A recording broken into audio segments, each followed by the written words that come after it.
এই দখলদারের বিরুদ্ধে, এই দুর্নীতির বিরুদ্ধে, এই বৈষম্যের বিরুদ্ধে যশোরবাসীর অ্যাকশন, এনসিপির অ্যাকশন।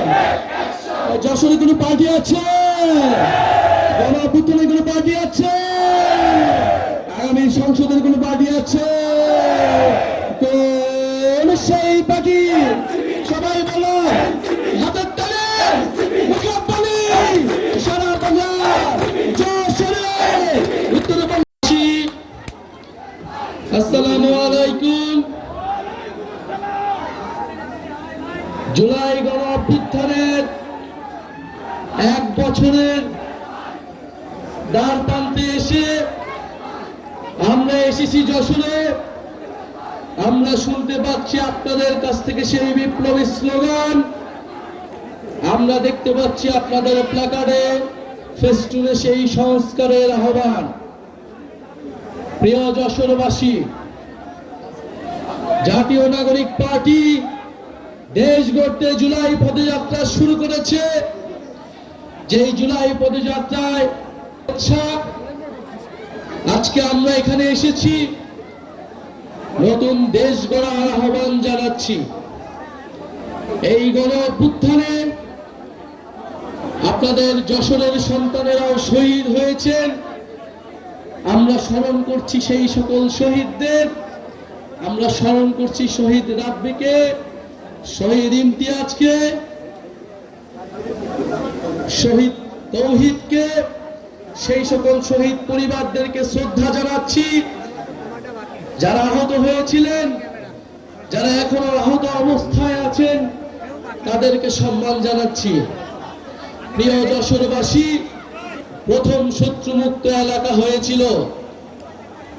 আমরা যশোরের সেই প্রতিরোধ, যশোরের সেই দ্রোহের ইতিহাস জানি। আজকে যশোরে আমরা এসেছি আপনাদের সমস্যা, যশোরের যে সন্ত্রাস, চাঁদাবাজ, দখলদারের বিরুদ্ধে কথা বলতে। আমরা আপনাদেরকে জানাতে এসেছি আগামীতে সামনে একটি বড় আন্দোলন তৈরি হচ্ছে।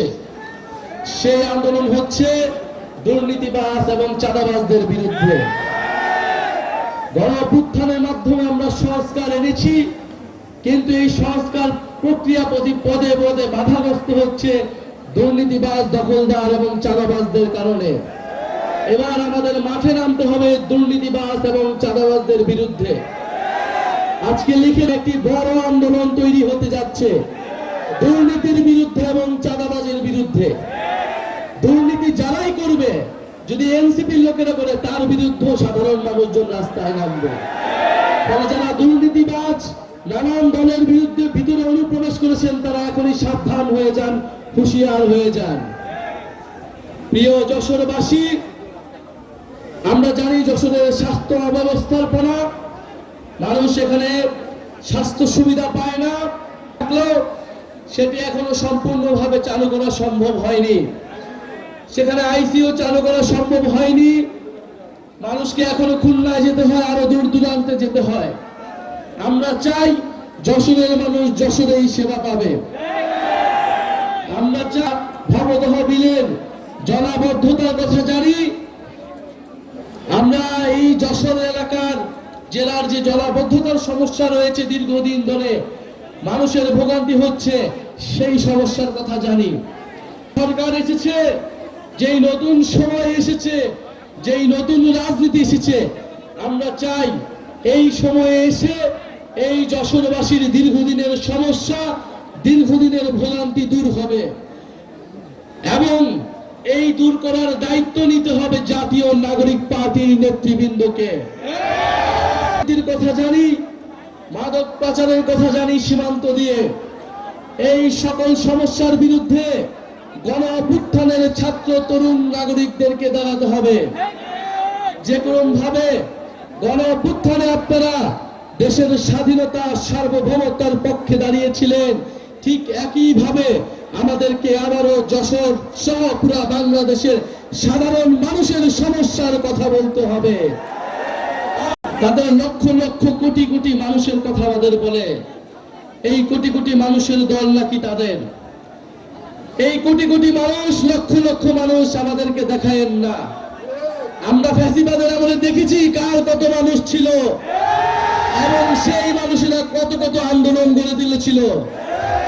ঢাকা বিশ্ববিদ্যালয়ে আমরা 10 জন মানুষ নিয়ে দাঁড়িয়েছিলাম। বিশ্ববিদ্যালয়গুলোতে এই গণঅভ্যুত্থানে আপনারা মনে মনে 10 জন, 20 জন, 100 জন মানুষ নিয়ে আন্দোলন শুরু করা হয়েছিল। লক্ষ লক্ষ, হাজারে হাজারে মানুষ, আবাবিল পাখির মতো মানুষ এসে আমাদের সাথে রাজপথে দাঁড়িয়েছিল। ফলে মানুষের হিসাব আমাদেরকে দেখায়েন না।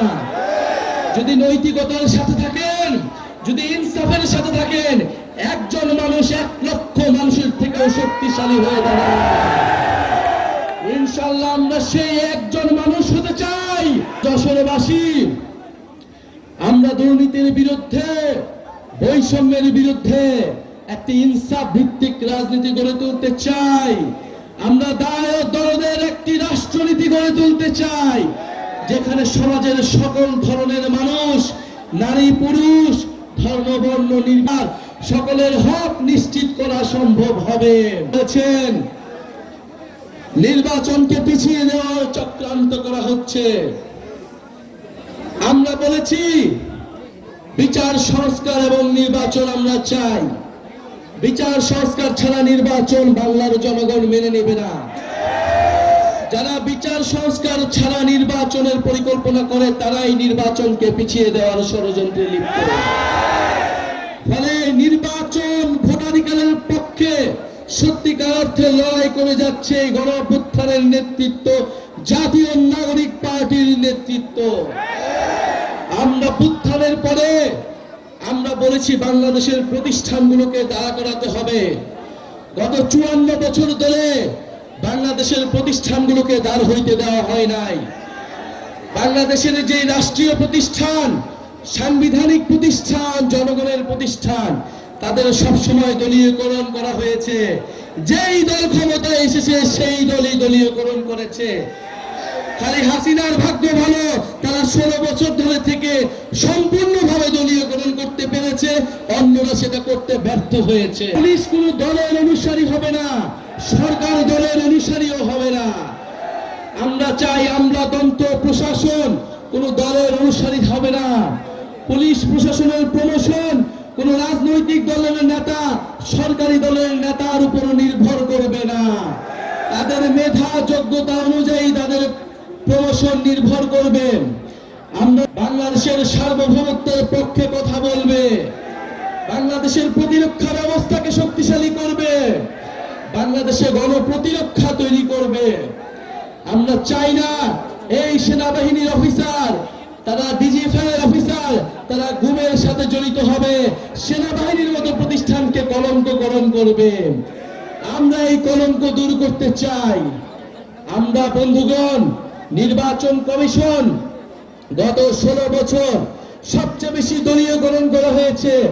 সবচেয়ে বেশি ভেঙে পড়া প্রতিষ্ঠান হচ্ছে এই নির্বাচন কমিশন, যারা তিনটা ভোটকে নস্যাৎ করেছে, জনগণের ভোটাধিকারকে যারা নস্যাৎ করেছে। এই নির্বাচন কমিশনকে অবশ্যই শক্তিশালী হতে হবে। এখনো নাকি সেইভাবেই নিয়োগপ্রাপ্ত হবে। আমরা সেই আইন সংস্কার চেয়েছিলাম, সেই সংস্কারই আমরা চেয়েছিলাম যেখানে আমাদের সাংবিধানিক প্রতিষ্ঠানগুলো নিরপেক্ষভাবে জনগণের পক্ষে কথা বলতে পারবে। যদি গণ অভ্যুত্থানের পরেও আমাদের পুলিশ প্রশাসন, সেনাবাহিনী, আমাদের নির্বাচন কমিশন যদি ঠিক না হয়, জনগণের পক্ষে না হয়, তাহলে এই দেশের ভবিষ্যৎ সম্পূর্ণভাবেই অন্ধকার। কিন্তু এই গণ অভ্যুত্থানের নেতৃবৃন্দ, জাতীয় নাগরিক পার্টির নেতৃবৃন্দ সেই অন্ধকার আসতে দেবে না। এমন নতুন রাজনৈতিক বন্দোবস্ত প্রতিষ্ঠা, ইনশাআল্লাহ আমরা সেই বন্দোবস্ত প্রতিষ্ঠা করব। আমরা সেই ইনসাফ ভিত্তিক অর্থনীতি প্রতিষ্ঠা করব, সেই কল্যাণ ভিত্তিক অর্থনীতি প্রতিষ্ঠা করব। আমরা সেই বাংলাদেশের জনগণের পক্ষে বাংলাদেশপন্থী রাজনীতি ও পররাষ্ট্রনীতি প্রতিষ্ঠা করব। প্রিয় যশোরবাসী, আপনারা যে এসেছেন, জাতীয় নাগরিক পার্টি যশোর এলাকার সন্তান, আমাদের রয়েছে সাকিব শাহরিয়ার ভাই, আমাদের রয়েছে খালেদ সাহেব, খালেদ সাইফুল্লাহ জুয়েল ভাই, আমাদের রয়েছে ইয়াহিয়া জিসান ভাই। ইনশাআল্লাহ তারা যশোরবাসীর মানুষের পক্ষে থাকবে, মানুষের অধিকারের পক্ষে থাকবে, ইনসাফের পক্ষে থাকবে এবং এই যশোরকে যে হারানো ঐতিহ্য, যে হারানো অ্যাকশন অ্যাকশন চাঁদাবাজের বিরুদ্ধে যশোরের অ্যাকশন, দখলদারের বিরুদ্ধে এনসিবির অ্যাকশন, সিন্ডিকেটের বিরুদ্ধে যশোরের অ্যাকশন। ইনকিলাব ইনকিলাব, দিল্লি না ঢাকা, দিল্লি না যশোর, দিল্লি না যশোর। যশোরের সংগ্রামী সহযোদ্ধারা 25শে জুলাই এসে উপস্থিত হয়েছি, কিন্তু সেই 24-এর আকাঙ্ক্ষা আমরা ভুলিনি, আমরা ভুলতে দিব না। আগামী বাংলাদেশে কোন চাঁদাবাজ, দখলদার, সিন্ডিকেট চালনাকারী, কোন অপকর্মকারীর আর জায়গা হবে না। বাংলাদেশে প্রত্যেকবার আন্দোলন হয়, ছাত্ররা জীবন দেয়, রক্ত দেয়, আর কিছু রাজনৈতিক দলের ফায়দা লোটে। এবারও আন্দোলন হলো, ওরা চেয়েছিল আন্দোলনের পরে আমরা ঘরে ফিরে যাব, কিন্তু বাংলাদেশ রাষ্ট্রটাকে গড়ার যে স্বপ্ন আমাদের মধ্যে রয়েছে, বাংলাদেশ রাষ্ট্রটাকে গড়ার জন্য আমরা যখন রাজপথে ছড়িয়ে পড়েছি, তখন তাদের মধ্যে ভয় ঢুকে গেছে। আমরা শাপলা মার্কার কথা বলেছি, তারা ভুলভাবে সেটাকে জাতীয় প্রতীক বলে শাপলা যাতে আমরা না পাই সেই ক্যাম্পেইন শুরু করেছে।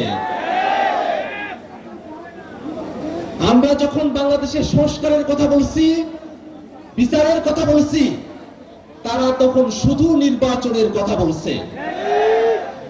বাংলাদেশে যদি আগের হাসিনার সিস্টেমই থাকে, হাসিনার সংবিধানই থাকে, হাসিনার বিচার বিভাগই থাকে, হাসিনার প্রশাসনই থাকে, তাহলে আমাদের নতুন করে বাংলাদেশ গড়ার যে স্বপ্ন, সেই স্বপ্ন কি বাস্তবায়ন হবে? এখনো টেবিলে আছে।